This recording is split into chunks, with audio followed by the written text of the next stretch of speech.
قوله ومن ينكر ثبوتها أي تقررها وهم يقولون مذهب كل قوم حق بالنسبة إليه وباطل بالنسبة إلى خصمه ويستدلون بأن الصفراوي يجد السكر في فمه مرا فدل على أن المعاني تابعة للإدراكات.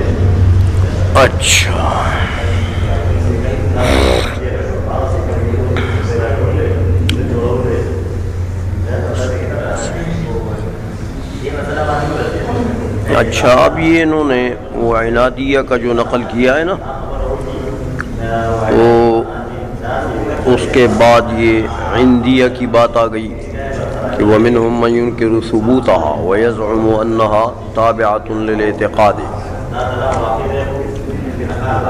یہ ان کا یہ جو دو جز ہیں ان کے بھی عقیدے کے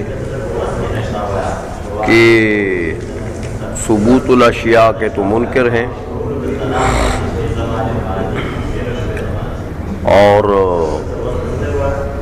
کہتے یہی ہے کہ یہ اعتقاد کے تابع ہیں اشیاء. ہم جس چیز کو جیسے عقیدہ کرتے ہیں، عقیدہ رکھتے ہیں، ویسے ہی جوہر عقیدہ ہے تو جوہر ہے، عرض ہے تو عرض ہے. یہ جو عندیہ کا مذہب انہوں نے نقل کیا ہے، اس میں بھی علامہ خیالی فرماتے ہیں کہ اس سے بھی یہ ظاہر جو کچھ ہے یہ مراد نہیں ہے، کیونکہ ظاہر تو یہی ہے کہ ثبوت بمعنی وجود ہے. تو وَمِنْهُمْ مَنْ يُنْكِرُ ثُبُوتَهَا یعنی وجودها الخارجی. پھر تو اس کا یہ مطلب ہو گیا کہ یہ اشیاء کے وجود خارجی کے منکر ہیں. تو فرماتے ہیں کہ یہ ایسا نہیں ہے. یہ اصل میں وجود خارجی سے بھی جس طرح عنادیہ کے متعلق بتایا تھا، کہتے ہیں ان کا بھی وہی اس باب میں تقریباً ملتی جلتی بات ہے. یہ کہتے ہیں کہ اشیاء کا صرف وجود خارجی مسلوب نہیں ہے، بلکہ اشیاء کے تقرر کے یہ منکر ہیں. تقرر کے تقرر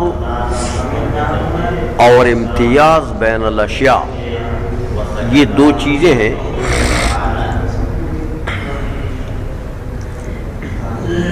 تو یہ تقرر اور امتیاز بین الاشیاء جو ہیں یہ عام ہے وجود خارجی سے.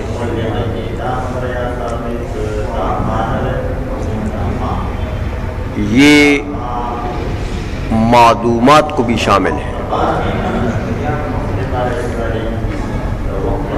تو مطلب یہ ہے کہ صرف اشیاء کے وجود خارجی کا انکار نہیں ہے ان کا، بلکہ تقرر اور امتیاز بین الاشیاء کے یہ منکر ہیں. تقرر الشیء کیا چیز ہوتی ہے؟ چونکہ بعض معانی ایسے ہوتے ہیں کہ ذہن میں تو ان کی صورت آ جاتی ہے، لیکن پورا لفظ ان کے لیے کہ اس معنی سے پوری تعبیر کی جائے. الفاظ کی دنیا میں بعض اوقات وہ ایسا پورا لفظ نہیں ملتا کہ اس معنی سے پوری تعبیر کی جائے اور اس کو الفاظ کی دنیا میں ڈالا جائے.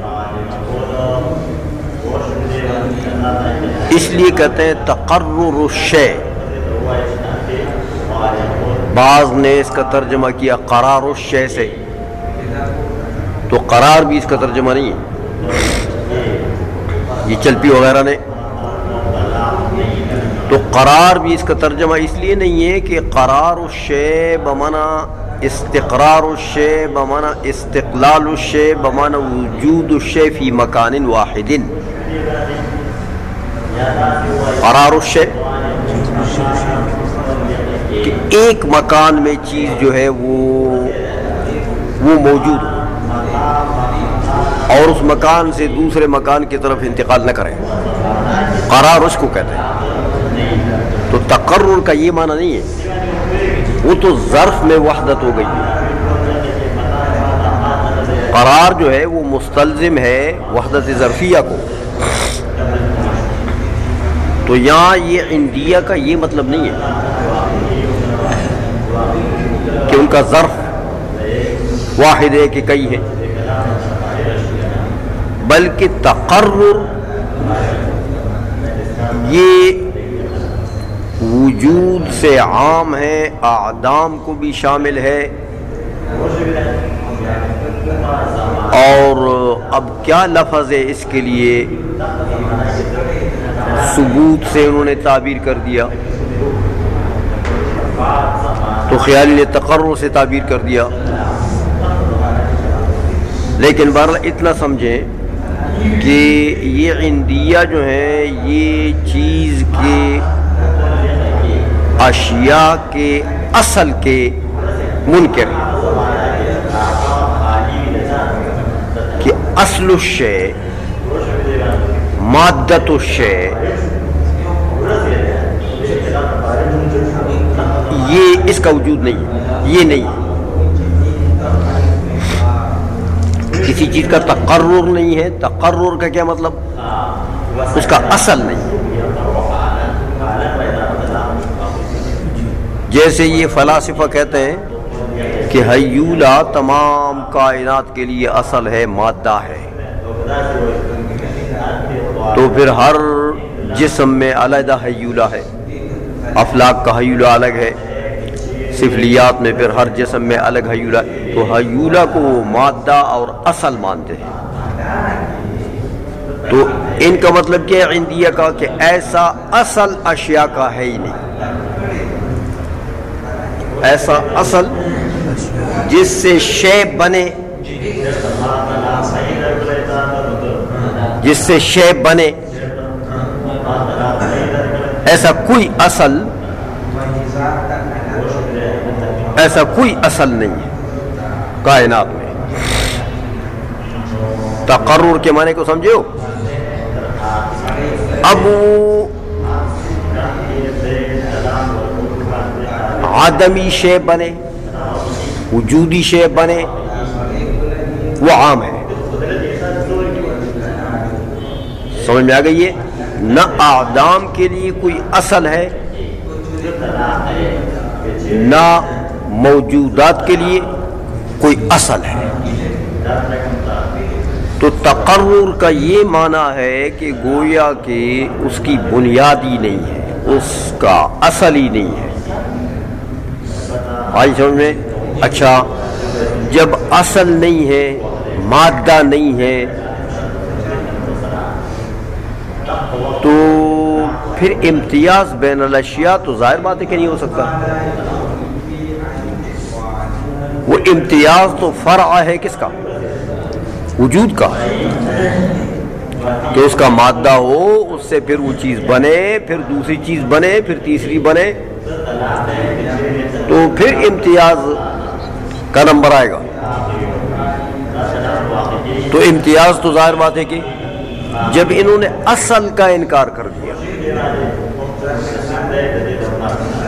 تو تھوڑا سا فرق آپ نے محسوس کر لیا ہوگا کہ عندیہ اور عنادیہ میں یہ اگرچہ باعتبار معال دونوں ایک ہیں، کیونکہ ان کے نزدیک بھی موجودات اور معدومات سب کے حقائق کا انکار ہے.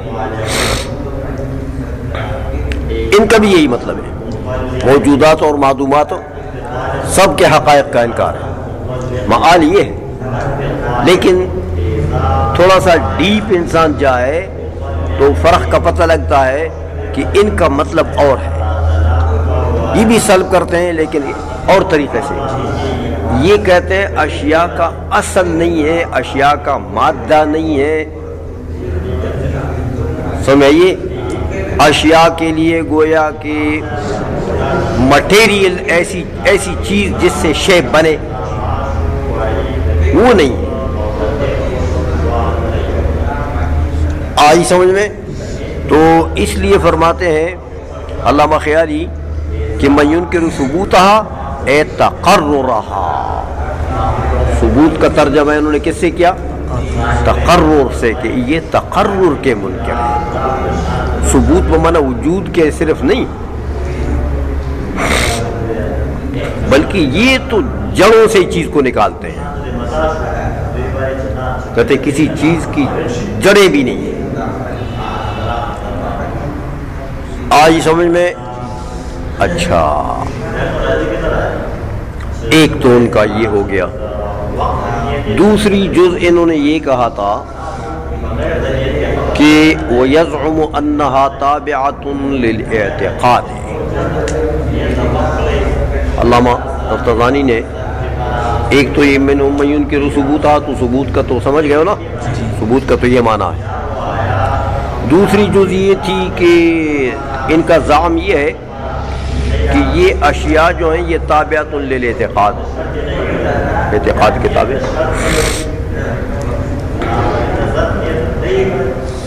تو اعتقاد کے جب تابع ہوئے تمام اشیاء ان کے نزدیک، تو دیکھو تمام اشیاء میں تو لوگوں کی یہ دنیا میں کائنات میں جتنے لوگ موجود ہیں ان کے مذاہب بھی تو ہیں نا، ان کے مذاہب بھی. ہندو مت ہے، یہ ان کا ایک دین ہے، مذہب ہے. بدھ مت ہے، سکھوں کا ایک مذہب ہے. عیسائیت ہے، یہودیت ہے، اسلام ہے، وغیرہ وغیرہ. یہ لوگوں کے مذاہب بھی تو اشیاء میں داخل ہیں. تو کہتے ہیں بھائی یہ جو عندیہ ہے نا، یہ تمیز نہیں کرتے کہ مذہب ہے کہ غیر مذہب ہے. سمجھ میں آئیے؟ بس شے ہو شے تو اعتقاد کتاب ہے، چاہے مذہب ہو چاہے غیر مذہب ہو. سمجھ میں آئیے؟ اس لیے وہ کہتے ہیں دیکھو مذہب بھی اعتقاد کتاب ہے. جو شخص مسلمان ہے مثلا وہ اسلام کی حقانیت کا اعتقاد رکھتا ہے تو اسلام اعتقاد کتاب ہے. مسلمان نے کہا یہ حق ہے، ٹھیک ہے، ان کے نزدیک حق ہے. ہندو نے اعتقاد کر لیا کہ اسلام جو ہے یہ باطل ہے، تو ہندو کے نزدیک اس کا عقیدہ یہی ہوا، تو ہندو کے نزدیک اسلام باطل ہے کیونکہ اعتقاد کے مطابق. تو جیسے اعتقاد ہو شے پر اسی طرح کا حکم کرتے ہیں. اعتقاد بطلان کا رکھ لیا تو باطل ہے، اعتقاد حقانیت کا ہوا تو حق ہے. آئی سمجھ میں؟ اچھا، خدا کو اعتقاد کر لیا، خدا کو کہ خدا خدا ہے، بس خدا ہے. خدا کو اعتقاد کر دیا کہ خدا پیغمبر ہے، بس پیغمبر ہے. پیغمبر کا عقیدہ رکھ لیا کہ یہ خدا ہے، بس خدا ہے. سمجھ آئیے؟ بندے کا عقیدہ رکھ لیا کہ یہ گدھا ہے، گدھا. گدھے کا عقیدہ کر لیا کہ یہ انسان ہے، بس انسان ہے. آئی سمجھ میں؟ تو مطلب یہ کہ اشیاء کے اوپر احکام جو لگیں گے وہ کیسے لگیں گے؟ عقائد کے، اعتقادات کے تابع ہیں. یہ جیسے عقیدہ کر لیا ویسے حکم لگ جاتا. آئی سمجھ میں؟ اس لیے بعض علماء نے یہ فرمایا کہ ان کے نزدیک نہ خدا ہے، نہ رسول ہے، نہ خدا ہے، کیونکہ خدا کو عقیدہ نہیں رکھتے ہیں تو نہیں ہے خدا، وہ تو اعتقاد کتاب ہے. رسول کو عقیدہ کر لیا کہ یہ خدا ہے تو وہ خدا. عقیدہ رکھ لیا کہ کوئی بھی خدا نہیں ہے، نہیں، اعتقاد کے جو تابع ہو گئے. سمجھ میں آ گئی ہے؟ اس لیے کہتے ہیں کہ وہ ہم یقولون، علامہ خیالی فرماتے ہیں کہ ان کا قول یہ ہے کہ مذہب کل قوم حق بالنسبت الیہ وباطل بالنسبت الی خصمہ. یہ ان کا، تو یہ گویا کہ ان کا عقیدہ ہے، اور یہ متفرع ہوتا ہے ان کے مذہب پر کہ ہر شے کو اعتقاد کے تابع مانتے ہیں. آئی سمجھ میں؟ اچھا، کہتے ہیں بھائی دیکھو اعتقاد کے تابع ہے ہر چیز. چینی ہے، چینی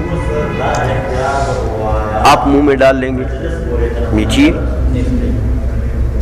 آپ کے منہ میں میٹھی، بس میٹھی. آپ کا عقیدہ یہ ہوا کہ میٹھی میٹھی. صفراوی آدمی جو ہے اس نے چینی منہ میں ڈال دی، اس کو کڑوی لگی، تو بس چینی کڑوی. تو صفراوی کے اعتقاد کے مطابق چینی کیا ہے؟ کڑوی. غیر صفراوی کے اعتقاد کے مطابق کیا ہے؟ میٹھی میٹھی.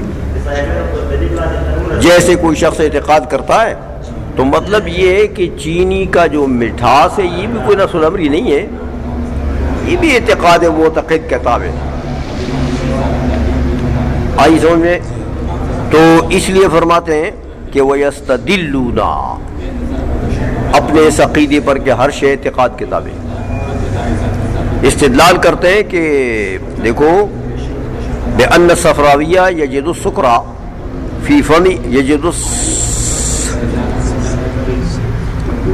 یہ کاف کو شد دیتے ہیں نا، ہاں سکر، یجد السکر فی فمہ مرن.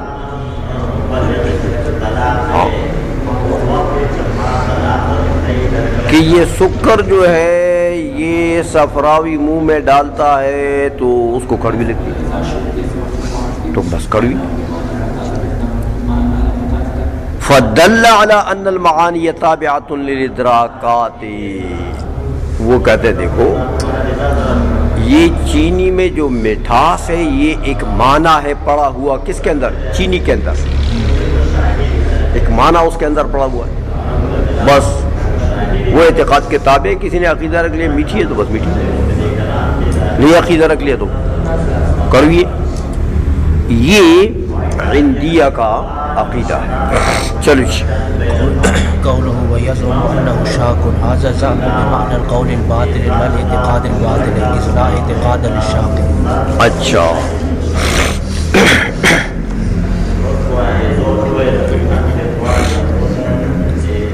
یہ تیسرا جو لا ادریہ ہے ان کا عقیدہ نقل کیا کہ وَمِنْهُمْ مَنْ يُنْكِرُ الْعِلْمَ بِثُبُوتِ شَيْءٍ وَلَا ثُبُوتِهِ وَيَزْعُمُ أَنَّهُ شَاكٌ وَشَاكٌ فِي أَنَّهُ شَاكٌ وَهَلُمَّ جَرٌّ. تو یہ جو انہوں نے لکھا کہ وَيَزْعُمُ أَنَّهُ شَاكٌ، یہ پہلی بات تو ان کی علم بثبوت الاشیاء، اس کی تو بات پہلے گزر گئی ہے، تو اس لیے اس کو نہیں چڑھا. دوسری جز جو ان کی ہے کہ وہ یزعم انہ شاک و شاک فی انہ شاک. یہ زعم کا جو لفظ ہے عربی میں زعم یزعم، تو یہ زعم کا جو لفظ ہے یہ زیادہ تر اکثر و بیشتر دو معنوں میں آتا ہے. ایک آتا ہے قول باطل کے معنی میں اور ایک آتا ہے اعتقاد باطل کے معنی میں. کوئی شخص اگر کسی کے عقیدے باطل کا ذکر کرتا ہے تو یزعم کے لفظ سے یا زعم کے لفظ سے اس کا ذکر کرتے ہیں کہ اس کا اعتقاد باطل یہ ہے. قول باطل کے لیے بھی آتا ہے، اس کے قول باطل کا ذکر کرتے ہیں تو کہتے ہیں